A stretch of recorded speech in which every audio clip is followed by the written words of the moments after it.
Rachel Dory. Michael Stevens. Here we are. Another sunny, cold day in Toronto. Is it cold outside? It's very cold outside. I walked from my apartment to here, and I was even hustling because, you know, I want to be respectful of your time. And let me tell you, it even with me hustling, it's still pretty cold. I'm wearing my hat inside. That's how cold it is. But we are not here for cold takes, are we, Rachel? No, we're here for the hot ones. We're here for hot takes, scalding hot. Even as scalding hot as the meals I prepared for you on Mike's Meals for One, which you can catch on the Staff and Grab YouTube page. Exactly. We finally did it. Apparently Rachel is just getting an influx of DMs about just how I need to finally start cooking and actually putting my Mike's Meals for One onto tape instead of just making random Instagram stories about them. And we finally did. We have 2 in the can. We have 1 that's already out. The debut episode is already out. The second one will be coming out next Saturday. Not this Saturday, but the next one? Saturday. Yeah. So every 2 weeks. Yeah. And then we'll do maybe like a Christmas baking one. Like I'll do my cookies or something. We can do that. That'll be a blast. That'll Rachel's be great. Christmas cookies, which are really just like really good triple chocolate cookies. Amazing. Well, I can't wait for that.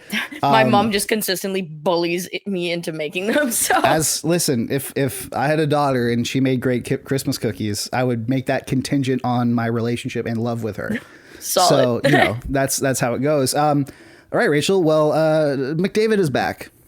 He is all the way back. Connor McDavid is back. I think it's important that we mention that because we spent a lot of episodes through the start of the season chronicling the Oilers' downfall, the Oilers' demise, if you will. Right. And it's important that we make sure that we don't just kick teams when they're down. We lift them up. Jack Campbell has somewhat found his game at the AHL level, so good for him. Let's hope that continues. He was granted like an exception to bring Manny Legacy with him down to the AHL, which is someone he seems to work really well with.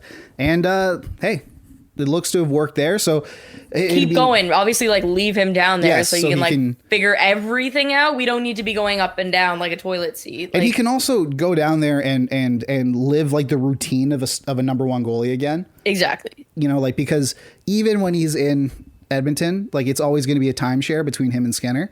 So that's really good. But Connor McDavid, I mean, look, the goaltending can do whatever, but Connor McDavid, if he's not firing on all cylinders, it's a problem. We don't know really what else is going to happen here.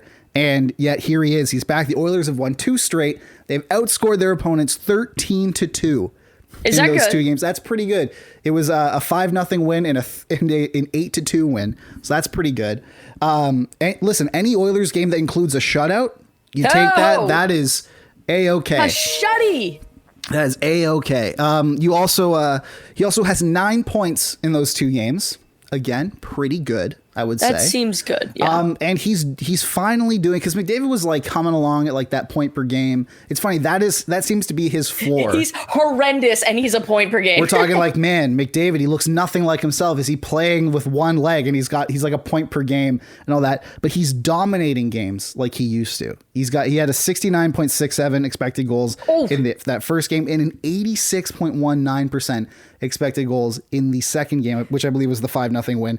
That is pretty remarkable. Yeah, I saw Sportsnet tweeted out a stat. McDavid has his 23rd career 3-point period on Sunday, which is so funny because there are, like, I would say 95% of NHL players will not have a 3-point game, let alone a 3-point period. I want to know how many, and I'd like to welcome our guest on the podcast, the person vacuuming the hall of Rachel's apartment building.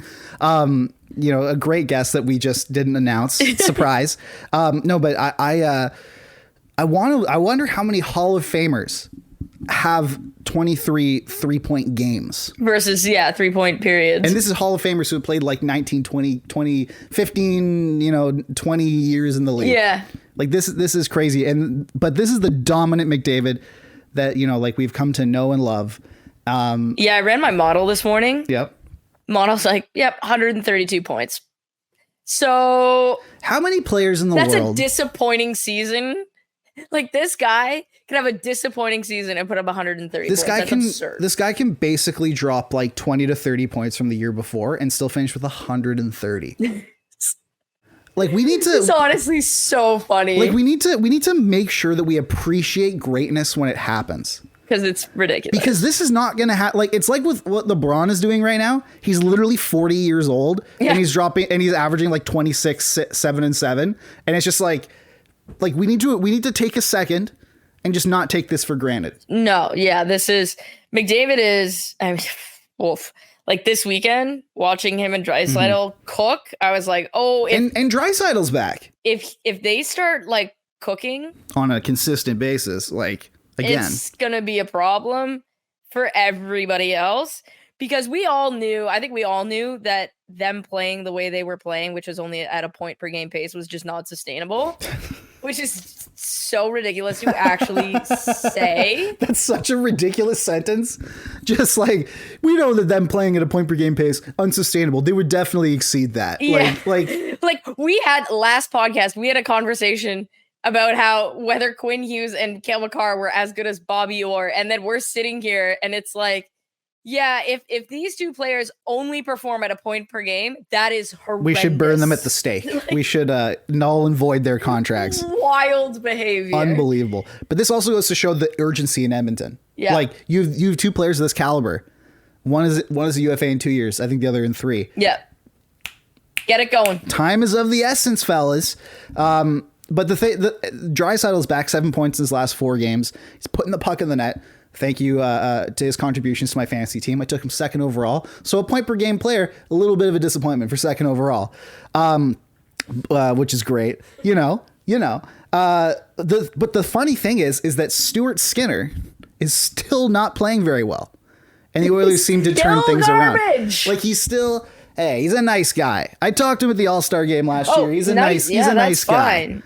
But yeah, he's playing like garbage. Yeah, like it's So it's this is not the nice guy league. The nice hockey league. It's the nice hockey league. Yeah, where everyone's just really nice to each other. And nothing bad ever happens. Bad happens. And there's on no the ice, cover-ups that ever happen. I mean, we didn't even put it in the, you're speaking of. I just have one sentence about that entire situation. Okay. You know exactly where I was going. Okay. Yeah. I have one sentence and then we are moving because I will get heated. Yes. You as an organization, the Chicago Blackhawks, have completely lost the benefit of the doubt to say organizational reasons, we're dealing with it internally, because you have very obviously demonstrated that you're not capable of handling anything internally. And so if Corey Perry says, I want privacy, then Pat Morris comes out, Corey Perry wants privacy. But in the lead up to that, you do not get to say organizational reasons. You get to say, we're respecting Corey Perry's right to privacy. The moment the organization says that, then it's fine and you leave it. But for the Blackhawks to say it's an organizational decision, and then for Pat Morris to say that it's Corey Perry's decision, that just screams that the Blackhawks are doing ridiculous crap again, and it's gotta stop. That's pretty much all I have to say. You've lost the benefit of the doubt. And my final thing is they could have nipped this in the bud right away. Corey Perry is 500 years old. They could, he is a geriatric man. They could have said he is out with maintenance because if observed by a physician, I'm sure a doctor could find something that needs maintenance on Corey Perry. They could have done something of that caliber. Instead, they decided to be coy and therefore make everyone in hockey a true crime detective and try and figure this out, which then breeds sinister, the one theory that I've seen the most is one that I cannot say on the podcast, but I will talk to you about it after. I would say it isn't that theory. I know what theory it is. It is not that theory. It's obviously not that theory, but that's what people will go to thinking if you play it this way. Because it's happened on that team. Yes. And it's also, that is where people will go. If you let the collective consciousness minds wander, we all have dirty minds. We all wander to the worst case scenario. Anyway, McDavid is back. But yeah, the thing is, Stuart Skinner, Yeah, you're getting tax right off the dog ready. I'm getting tax right off the dog ready. But the funny thing is Stuart Skinner is still struggling despite the Oilers victory, the Oilers winning, the winning ways. If he turns it around even a little bit, this is a team that is going to be going right to the moon. Exactly. Yeah. So I guess McDavid's back, step one. Yes. Draisaitl back, step two.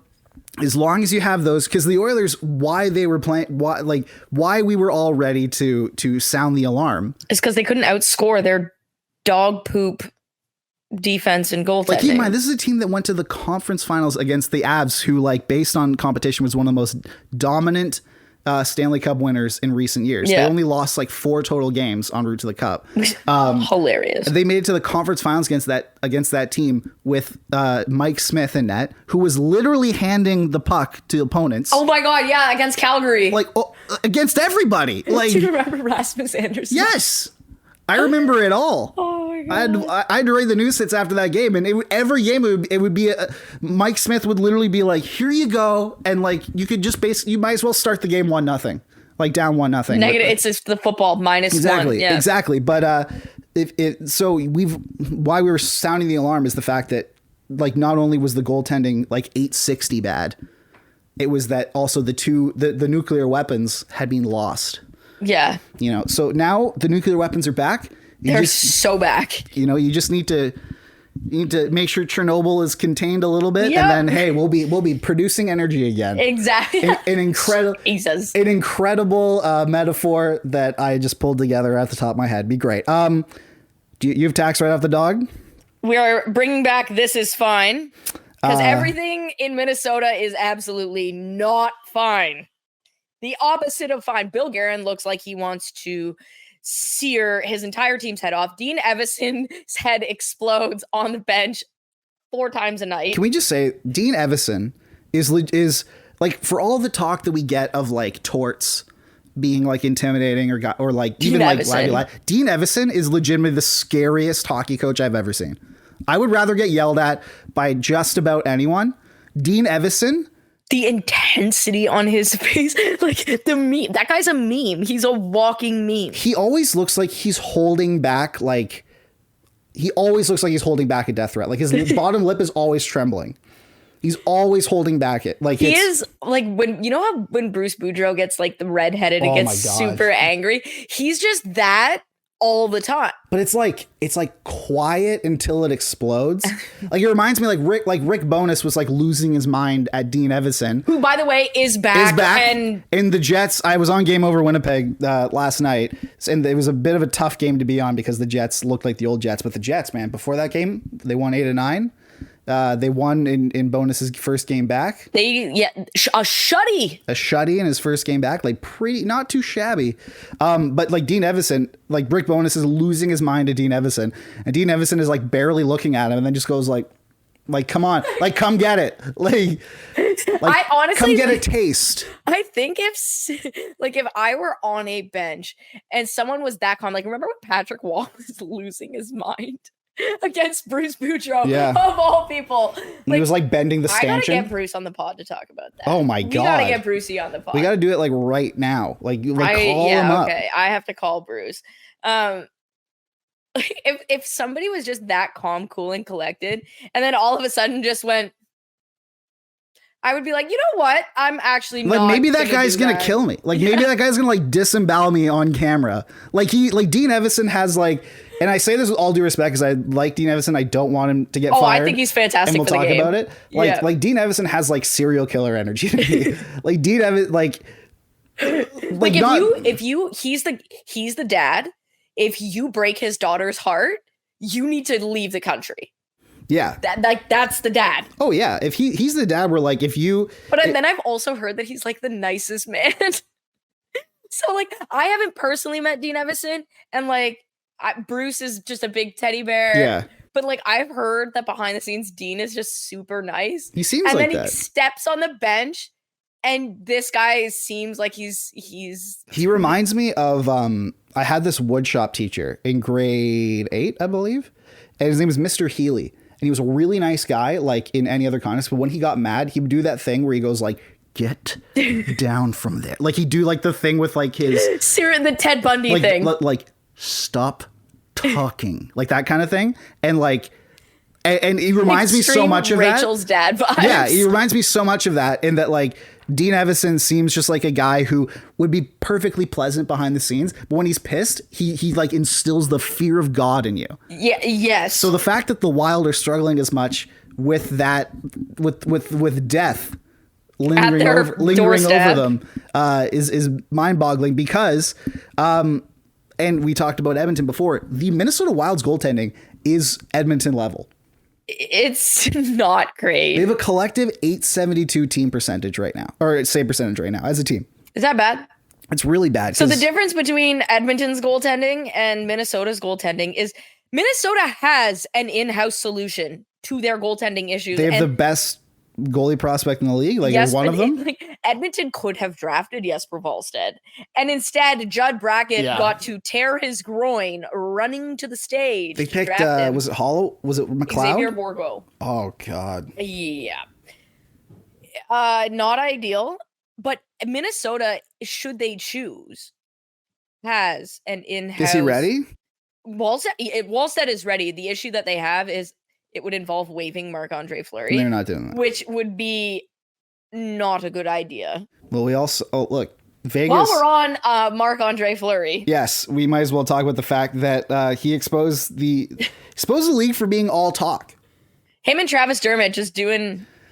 Well, it just goes and to... Logan Thompson. And Logan Thompson. But, like, it just goes to show, like, so Marc-Andre Fleury, he's married, I believe, to... a woman of Indigenous heritage. Yes. So, and it's Indigenous Heritage Night in Minnesota. So he wants to honor his family. He gets a custom made mask by an Indigenous artist. And like does a bunch of press with it. Like, you know, like takes pictures. There's a lot of social media, like team inspired social media coverage over it. It's they like did a whole like story on it. Yeah, a whole story on it. Like the nicest guy in the league, one of the most marketable guys in the league, Marc-Andre Fleury. Like everyone loves him. Far and away the nicest guy in the league. Like I saw a tweet and it was like, somehow the NHL decided that going after the nicest man and Hall of Fame goaltender was a good idea. Yeah, well, he's like, isn't he encroaching on... Well, he's encroaching on Patrick Waugh for like second all-time and all-time wins. Like he is... or he might have already passed him. He's got to pass Marty first. But he's up there. Like he's going in the Hall of Fame. 3, I believe. Yeah, he's going in the Hall of Fame. He wants to wear it even during warm-ups. Yeah, like first of all, goalie masks. We allowed Thomas Christ to go out with a painting on his mask that resembled the SS, and we're telling Marc-Andre Fleury that he can't go out to honor his wife. But if you want to honor the SS, potentially, that you can do that. I feel like maybe you either are policing the goalie masks or you're not. And if you're policing the goalie masks, we might want to police the racism before we police the wearing of an Indigenous mask while allowing the Chicago Blackhawks to have a whole Indian on their jersey. Like... yeah, and this is Thomas Greiss, who got kicked off the German national team for Nazi sympathizing. Which, by the way, like, I know people want to say that didn't happen. That did happen. Yeah. That actually is what happened. They were like, you can't be here. Yeah. That is not allowed here. And, you know, if we're talking about German stuff, you might know. I would potentially be educated on that. Exactly. Yeah. But with Marc-Andre Fleury... I want to see what his mask is at. I'm going to check this. Oh, the auction, it was like 5 times higher than any other item in that auction. But Marc-Andre Fleury, he wears that mask to... or he's like... The league had threatened to not only fine him, but then impose another like larger fine on the Wild. So the mask is at 16 grand. That's crazy. Which, well done, rich people. The last I saw, it was at like 5. Yeah. So that's crazy. So the league, trying to deter it, the league goes, okay, not only are we going to fine Marc-Andre Fleury, but we're going to then impose a larger like team instituted fine, which will likely be in like the hundreds of thousands. Okay. So this is my thing with that. Are you going to fine the Wild more or less than you fined the Blackhawks? It'll be less, but still, like.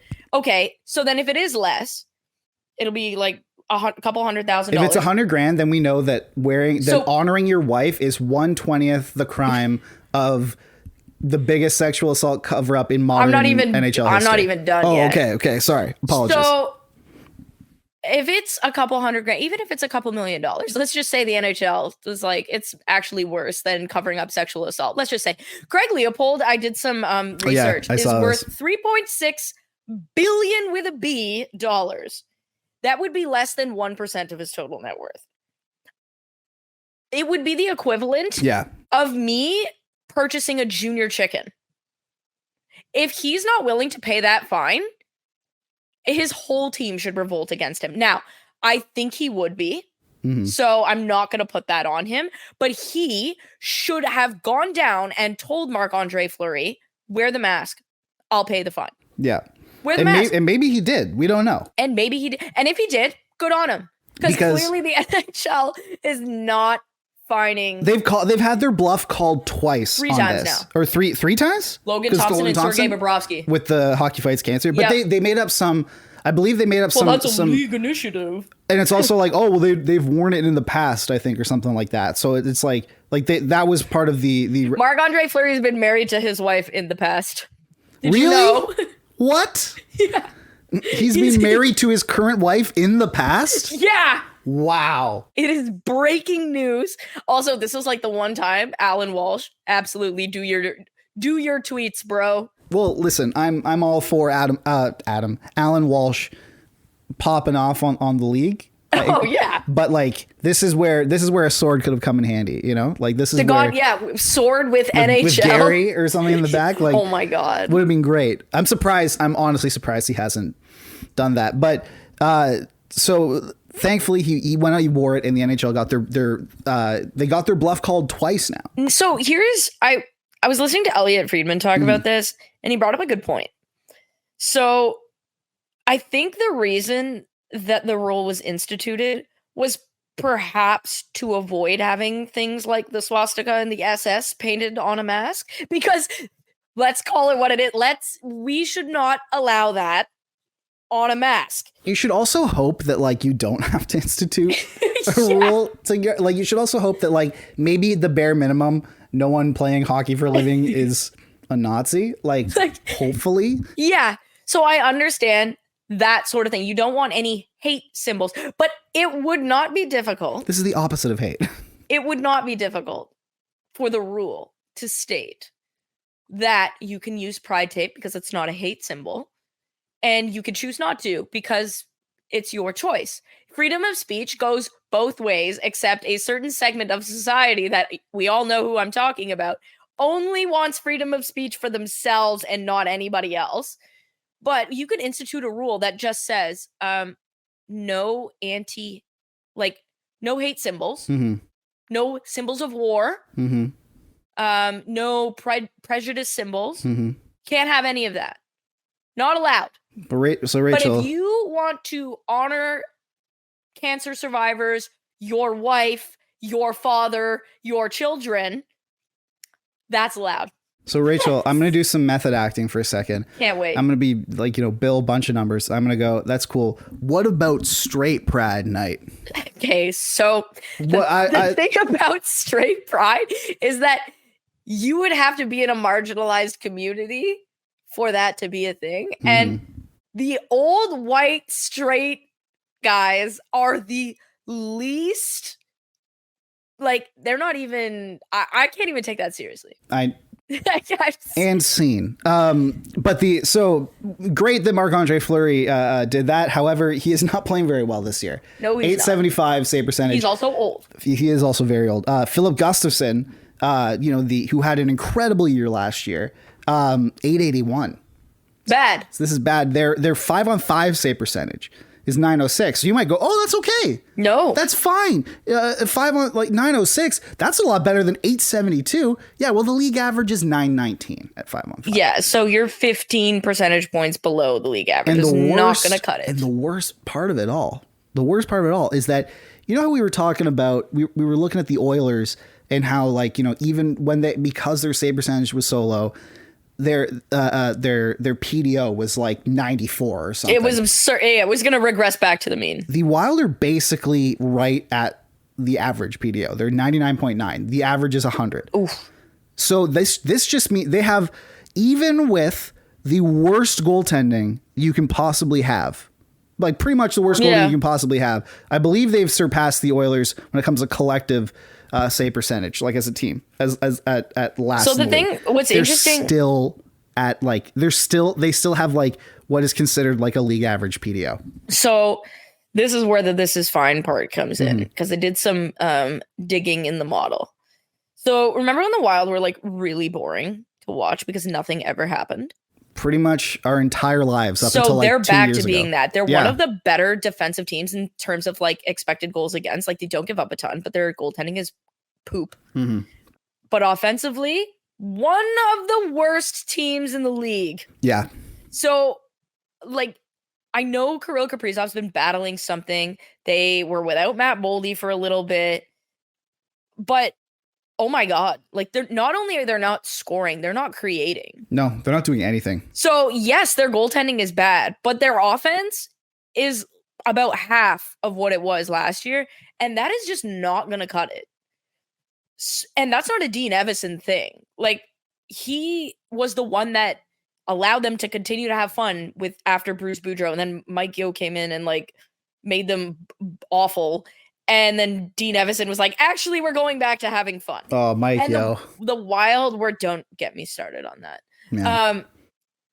The Wild were one of the most entertaining teams in the league last year. They were. And so under the same coach, then they got Jason King, who's one of the better power play coaches in the league. And it just like, I don't know what the heck is going on, but they're not like, I watch them. They're not executing. Like their forwards haven't been able to execute a proper power play breakout. Like they can't make a pass. That's a problem. I know that like I keep going back to like, I know it needed to happen. Like the buyouts of Parise and Suter. Like it needed to happen just for like a team morale type thing to be able to move forward, and all that. But I still think like, how could we have possibly expected a team that starts every season with minus $14 million, $14 million tied behind their back to be a Stanley Cup contender? And you can just see Bill Guerin being like uber angry all the time. And like, he's done a good job of building a team that is competitive with the fact that he's basically has to operate with $14 million and their less drafting than everyone else. Has been so good that they can actually afford to play with their draft picks at $950K. Like they could afford, if they needed to, Volstead. They could afford Damon Hunt. They can afford Marco Rossi, who's playing really well.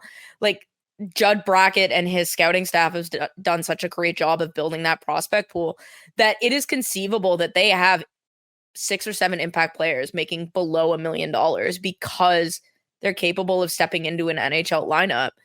But like you hear Pat Maroon talking about how it's effing awful. Yeah. Bill Guerin losing his mind. Apparently the owner is really upset.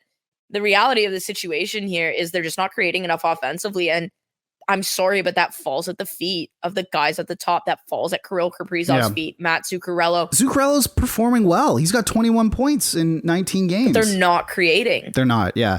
I want to list out the players who are making under $2 million on the Wild, on the Wild's roster. I'm going to tell you if they should be making more or not. So you have like Marcus Johansson's making $2 million, whatever. Ryan Hartman. That's going to be a problem. Yep. Well, he already signed a contract extension. It's going to pay him $4 million. Okay. But right now he's making 1.7. Keep in mind the Wild. He's also that's kicking in. The Wild have, I believe, $12 million in extensions kicking in next year. They still have the $14 million for next season as well. But Ryan Hartman, 1.7 million. So he's over that. Yep. Yeah. Brandon Duhaime, 1.1. Like probably fine. Roughly in the same. Marco Rossi. LOL. Yeah, 863. So you would think that he'd be making more. Connor Dewar. Oh yeah. Yeah, 800 grand he's making. Hopefully he's making more. And then Pat Maroon's obviously making 800 grand. That's probably around where he should be making anyways right now. But then we go to the defense. And we go like Alex Goligoski's making $2 million. He'll probably leave, whatever. But then you have John Merrill at 1.2. Brock Faber is making he is their like best defenseman basically this year. Him and Brodin, yeah. And then Zach Bogosian at 850. Like these are like this is a team that is operating. And if you even want to extend then they traded Kalen Addison for nothing because they never wanted to use him. I don't understand why. But yeah, so the Wild are a mess. Everything is not fine. Yeah, well they Kalen Addison was the central piece in the return for Jason Zucker, and they traded him to the San Jose Sharks for a 5th. Yeah, I think that's an error. I think that was a desperate They move. were just never going to use him. He was always in another lineup. Which is like that's the guy that should be quarterbacking your power play. Well, to be fair, they've given him that opportunity a bunch. But not for a consistent stretch with the new power play coach. Yeah, oh my God. That's true. So what can they do to turn this around before we move on real quick to the Trouba slash? I honestly think that Bill Guerin needs to go down there and peel some paint off. He did. He already did. No, like, and basically, like, you got to send a message. Hey, like, if you're not performing, I will waive you. Like someone. As much as I like Marc-Andre Fleury, they can't afford to lose Gustafson. I'll waive you. Or they're not going to waive Gustafson. They would never do that. That's what I'm saying. Yeah. You can't afford to waive Gustafson because you're going to lose him, right? Or you take your medicine this year knowing that Judd Brackett with a top 10 pick is going to be LOL. This is the man that drafted Quinn Hughes and Elias Pettersson, right? That guy knows what he's doing. Judd Brackett will somehow get Macklin Celebrini at 9th overall. like that, like somehow he will do that. you know what I mean? Like if you arm Judd Brackett with a top 10 pick this year, that is the entire league is going to be on notice because that's going to be a problem. Yeah. So that honestly might not be the worst solution there. It's just try and convince the players of that. Yeah, we're not. But you can sell guys off, right? You can sell off Goligoski at the deadline. You can sell off John Mayle. You could sell off Marcus Johansson. You could sell off Pat Maroon. Like, you could do things to further arm Judd. I fully agree with you, Rachel. Like, I want to make that clear. I think that this is a great idea. To that, I would say, why don't you call Dean Evison into your office and tell him the job is to now lose games and see how he reacts? I will simply not be doing that. And see how he would react. I might get slashed over the head. Oh, well, that would be. Well, I hope Dean Evison has $5,000 lying around because apparently that's all you need to pay. Like, if I have a question. If I walked outside right now and I slashed somebody in the head in the manner that Jacob Trouba, if you snapped a tree branch off a tree and just clubbed someone in the head with it, would I be punished more than $5,000? Yeah, you'd probably go to prison. Or you would at least... That's a weapon. The sticks are weapons. Jacob Trouba... Literally batteries. And we talked a lot last episode, too, about how Jacob Trouba is like the nicest dude. Like, he really is. We love Jacob Trouba. We love Jacob Trouba. We don't love it when Jacob Trouba tries to decapitate his opponents. We don't like that. Also, that was against the Bruins, who are owned by Jeremy Jacobs. So I feel like Gary Bettman got a couple cranky calls the next day. You don't say. Or woke up to a couple cranky. Well, aren't you not allowed? You're not allowed to call league office within 24 hours or something. So there's a cooldown rule. Jeremy, 100% something tells me Jeremy's is calling got the, Gary. Something tells me Jeremy's got the direct line. You know, like Jeremy doesn't have to go through the waiting period. You can't call player safety, I don't believe. But if you don't think that Jeremy is not calling Gary, he was called like that minute. 100%. Jeremy was watching that game and literally picked up the Gary phone. Yeah. Like, you know, like the bat phone? Yeah. It's a red like rotary telephone that's in the box that he picks up. But yeah, so Jacob Trouba, like legitimately, it was Charlie Coyle, right? Trent Frederick, yes. Like during a scrum, regardless of whether or not Frederick was holding his arm or stick or whatever, it ended up with Jacob Trouba swinging like, you know, looking for Batista with the drive, deep left field, no doubt about it. That tweet is the best tweet I've ever seen. He looked like he was about to do, you know, like that. And Buck Martinez goes swinging and drive, like, you know, like into Trent Frederick's face. And Frederick, like, obviously it's just like he was lucky. Trouba's lucky that Trent Frederick is as big as he is, because if Frederick's 2 inches shorter, that hits him in the eye. That hits him like orbital bone. Yeah, right. Like, and we're talking about an entirely different situation. We're talking about like a season lost, pretty much for Frederick, for that player. Even with an advisor. So in gameplay, like in the run of game, you are responsible for your stick, with the exception of a follow through. We see guys that are like just trying to bring their stick around. They hit a guy in the head. That's a 2-minute high sticking penalty, and it should be. Right. And if you're bleeding, it's 4. Which is a ridiculous rule to begin with. Yeah. I think it should be intentional versus not intentional. Yeah. But then you have to like. Then you're reviewing it and da da da. And then you have to like, you get a judge in there to like judge intent. But like you're looking at this. I don't care what your intent was. You cannot whack someone over the head with that level of force and go completely unpunished. And it also just happens to be Trouba too. Which it brings me to my NFL NBA comparison. JC Jackson got 4 games, which is a quarter of the NFL season, which would be equivalent of a 20-game suspension. And you don't get paid. Yeah, suspension without pay. And I believe he's making $15 million a year. Yeah, so you get... It's a lot of money. And why did he get suspended? Because the NFL said, you have done too many things cumulatively that we now have to suspend you. In the NBA, if you get too many technical fouls, it's basically the Draymond Green rule. Yeah. You get too many technical fouls, you are suspended a game. In soccer, if you get too many yellow cards, you got to sit a game. The NHL needs, if you get too many fines, you get a suspension for a game. It's the cumulative idiot tax. It's the death by paper cuts. If I, like as a kid, if I steal one cookie from the cookie jar, I might not get grounded. But if I keep doing it every day, my parents will be like, screw it. You're 2 weeks with no TV. Like, they're going to, and that's basically what we have to deal with here. And if you look at similar instances, like the most recent one that is and this is where we go into like the contradictory sort of nature of player safety is that we thought they were doing great to start the year. They set a precedent. Yeah. 2 extremely dangerous head hits that happened. 4 games. It appealed. No, we're holding you to 4 games. And we gave them proper kudos. And you know what? Proper kudos to George Peros. This is someone who really needs to be liked. And we want to do it. But Austin Matthews at the Heritage Classic in Hamilton. Obviously more intentional. Like he full-blown cross-checked a guy. They were both in scrums. And both to the neck. Yes. And even if you want to talk about it. Both with excessive force. Matthews' stick, I watched the clip of it because it was like Matthews' stick rode up. Right. Like, so it's not even like he was like, I'm going to paralyze this man. Like, right. He wasn't doing that. Whereas Trouba, he was like, swinging around. And then you look at the Chris Simon one, the most egregious example, where he gets hit and then he like plots the murder for like 5 seconds. And then Ryan Holloway goes around and he just like clocks him in the face with the stick. And obviously this isn't as bad as that because there was like legitimately like a 5 seconds of murderous intent in that. Like if you look at it, you look at the eyes of a murderer, but to not even get a game, just 1 game. I mean, personally, I think it should have been 3 or 4.